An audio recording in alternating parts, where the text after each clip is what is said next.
नमस्कार।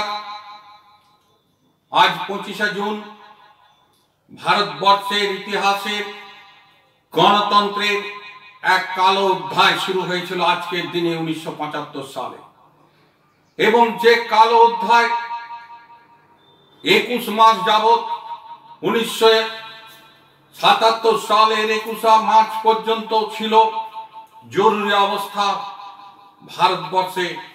जे जरूरी अवस्थार फले सारा भारतवर्षे संविधानेर कण्ठके रोध करा हয়েছিল, सारा भारतवर्षे संबाद माध्यमेर कण्ठके रोध करा हয়েছিল। सम्पूर्ण बेआईनी भावे मिसा एक्टेर नामे समस्त बिरोधी दलेर नेता एवं कर्मीदेर ग्रेप्तार करा हয়েছিল।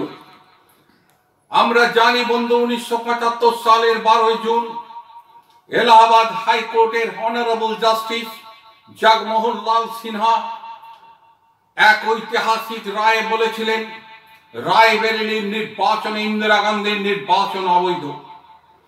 आज साथे साथे इंदिरा गांधी 6 বছর निर्वाचने दाঁড়াতে পারবেন না।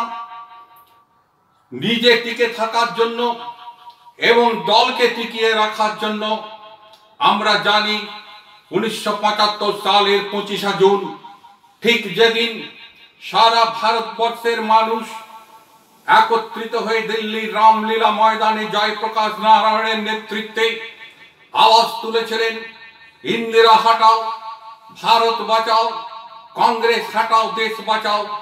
सेई दिन मध्यरात्रे तत्कालीन सम्मानीय राष्ट्रपति डॉक्टर फकिरुद्दीन आली आहमेद के दिए संविधानेर 352 एक धारा अनुयायी सारा भारतवर्षे जरूरी अवस्था घोषणा करेছিলেন।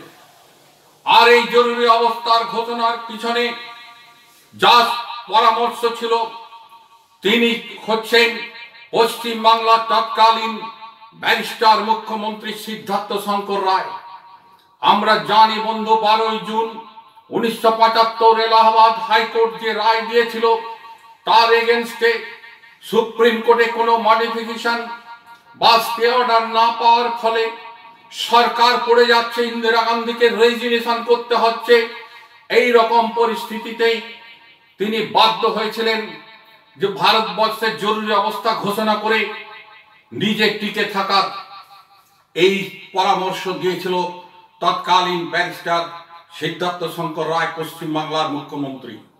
আমরা জানি বন্ধু 1975 সালের 25 জুন মধ্যরাত্রে जरूरी अवस्था घोषणार परे परे भोर रात्रे समस्त बिरोधी दलेर नेताके एवं समस्त दलेर कर्मी एवं कार्यकर्तादेर ग्रेप्तार करेछिलो सम्पूर्ण बेआईनी भावे।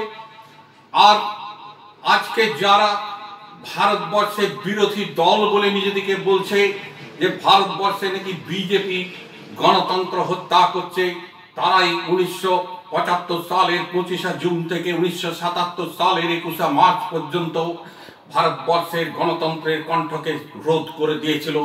सम्पूर्ण बेआईनी भावे भारतवर्षे जरूरी अवस्था घोषणा करे भारतवर्षेर गणतंत्रेर इतिहासे एक कलंकित अध्याय शुरू करेছিল যা ইতিহাস থেকে কখনোই মুছে যাবে না।